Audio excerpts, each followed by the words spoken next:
Momento de hablar de economía aquí en Directo América, edición nocturna. Está con nosotros en el estudio Jorge Hurtado. Jorge, muy buenas noches. Comenzamos hablando de esa controvertida decisión de Ucrania de detener el tránsito de un tercio del gas que transporta hacia Europa procedente de Rusia, claro.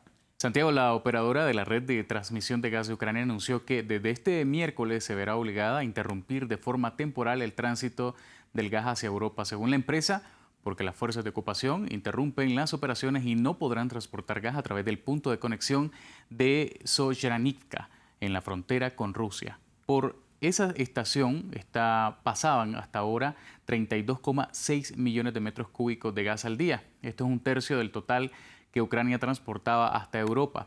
Rusia ha estado enviando gas a través de Ucrania con normalidad pese a la guerra, pero Kiev había advertido de que el flujo podría interrumpirse. Un portavoz de Gazprom, la semiestatal rusa, confirmó que fueron notificados por Ucrania de la interrupción pendiente. Rusia suministra alrededor del 40% de la demanda de gas de la Unión Europea y aproximadamente un tercio de ella se envía a través de Ucrania, lo que la convierte en una pieza clave, por supuesto, para la seguridad energética de todo el continente. Y si hay un país que depende de ese gas y ese petróleo ruso es Alemania, y precisamente hay un estudio que revela el impacto que tendría la economía alemana en caso de un posible embargo de hidrocarburos procedentes de Rusia en ese país, la economía más grande de Europa. Siempre estas proyecciones económicas hablan de el mejor, el moderado y el peor escenario. Bueno, en el caso del peor escenario, las estimaciones es que Alemania perdería hasta el 12% de su Producto Interno Bruto como consecuencia de una interrupción inmediata del suministro de gas ruso. Según un estudio del Instituto de Estudios Macroeconómicos, en caso de que los efectos sean menos contundentes, el efecto sobre el PIB podría estar en una caída del 3,2%. El estudio también advierte que podría haber fuertes repercusiones sobre el mercado laboral y un aumento del desempleo, y se reduciría también el potencial productivo de ese país. Cerca de la mitad del gas que se consume en Alemania como fuente de energía o como materia prima proviene de Rusia, dependencia que hace que Alemania se abstenga de imponer sanciones o embargos al gas ruso. Hablemos ahora de otras previsiones económicas que deja la guerra en Ucrania.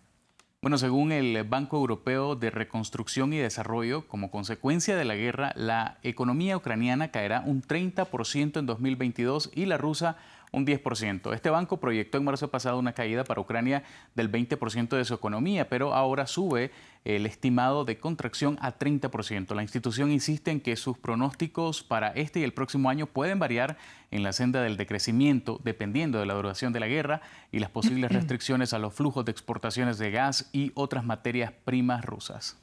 Importante dar a conocer esa acta de la última reunión del Comité de Política Monetaria del Banco Central brasileño, la potencia suramericana. ¿Qué opinan sobre este contexto global?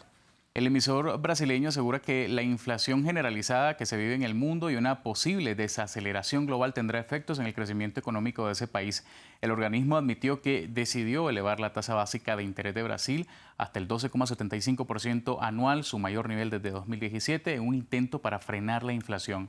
El documento del Banco Central asegura que las presiones inflacionarias y la paralización de actividades en varias regiones de China atrasarán aún más el proceso de normalización del abastecimiento de insumos industriales. Los analistas dan cuenta de que la economía brasileña sufrirá una desaceleración tras haber crecido un 4,6% en 2021.